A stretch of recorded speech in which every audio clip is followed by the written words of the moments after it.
Besama Ab, well world, where my fescadus, Hadu Amlak, Amin. Besama Ab, well world, where my fescadus, Hadu Amlak, Amin. Besama Ab, well world, where my fescadus, Hadu Amlak, Amin. Good morning, blessed love. So we've now finished the book of Genesis, and it's been quite a journey. And now on to the book of Exodus. So looking forward to this book and all the reasonings to come. So give thanks to the ones that are listening along with me. So straight into it, Exodus chapter 1. And these are the names of the sons of Israel who are coming into Egypt. Each man and his household have come with Jacob: Reuben, Simeon, Levi, and Judah, Issachar, Zebulun, and Benjamin, Dan and Naphtali, Gad, and Asher. And all the persons coming out of the thigh of Jacob are 70 persons. As for Joseph, he was in Egypt. And Joseph dies, and all his brothers, and all that generation, and the sons of Israel have been fruitful, and they teem and multiply, and are very, very mighty, and the land is filled with them. And there rises a new king over Egypt, who has not known Joseph. And he says to his people, Behold, the people of the sons of Israel are more numerous and mighty than we. Give help. Let us act wisely concerning it, lest it multiply. And it has come to pass, when war happens, that it has been joined, even it, to those halting us, and have fought against us, and have gone up out of the land. And they set princes of tribute over it, so as to afflict it with their burdens, and it builds the store cities of Pithom and Ramses for Pharaoh. And as they afflict it, so it multiplies, and so it breaks forth, and they are distressed because of the sons of Israel. And the Egyptians cause the sons of Israel to serve with rigor. And they make their lives bitter in hard service, in clay and in brick, and in every kind of service in the field, and all their service in which they have served with rigor.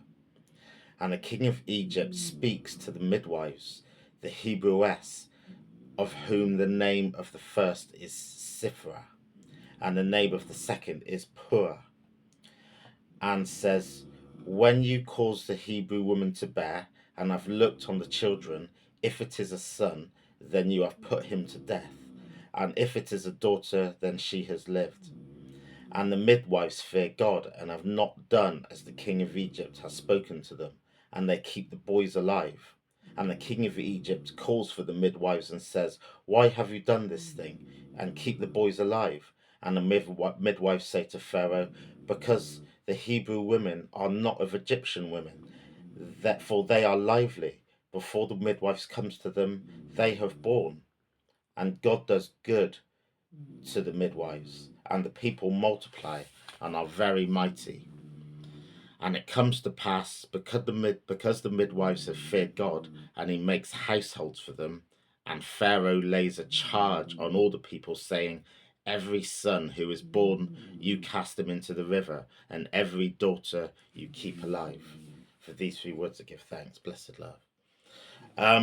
So in the aftermath of Joseph dying, we have the situation where the 12 tribes are now in Israel, and it says the people are multiplying and the people are filling the land. So essentially, the Jewish people are filling the land of Egypt, and the Pharaoh, and it says very pointedly that the new Pharaoh does not know Joseph, who had not known Joseph. He hasn't had that relationship with Joseph, and then he's going off his own steam, his own kind of his own mission, his own paranoia even.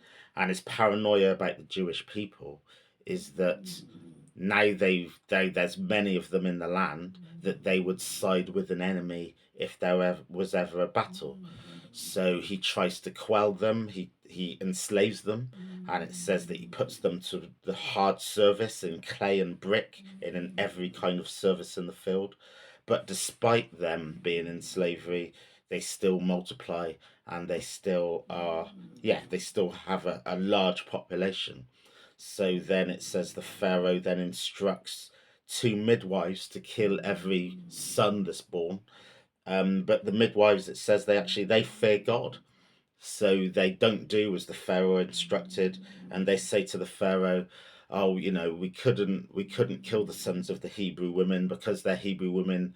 They give birth differently, and by the time we arrived, they had already given birth, so they give birth a lot faster than everyone else," was their excuse.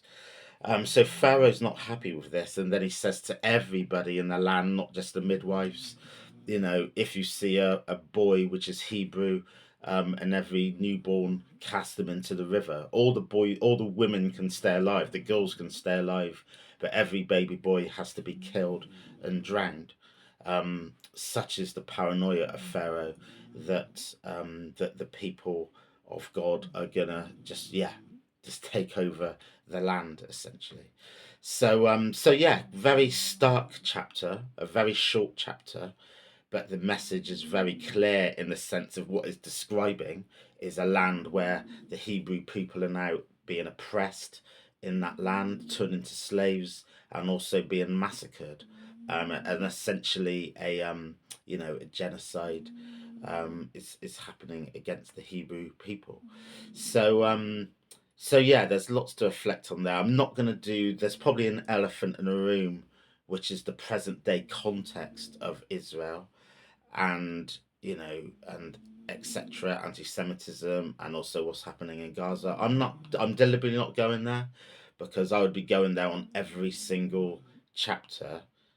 I personally say free Palestine, and what's happening in Gaza is an atrocity, and it's not what God was sanctioning, and is not what these chapters are about. So that's my personal stance, but I'm not going to elaborate on that further because that's going to turn this into a different type of discourse. I want to stay as much within the Bible interpretation as I can, really. Um, so, in terms of the narrative, in terms of Exodus chapter 1, I think that's very clear and probably doesn't need any further extrapolation, except to say it's setting the scene for the book of Exodus, of how the Hebrew people, the God's people, are being targeted by not only now Pharaoh but also the rest of the people of the land, and it's about that struggle as they try to fight for survival. And remember, God's promise was that they will get through this period and return to the land of Canaan, which is the land that God has promised them. So yeah, lots to reflect on. But like I said, I'm not going to do the social commentary element because yeah, that would be a distraction, really, I think. But I've made my position clear. So blessed love, give thanks, God willing, have a blessed day, and on to chapter 2 tomorrow. Give thanks.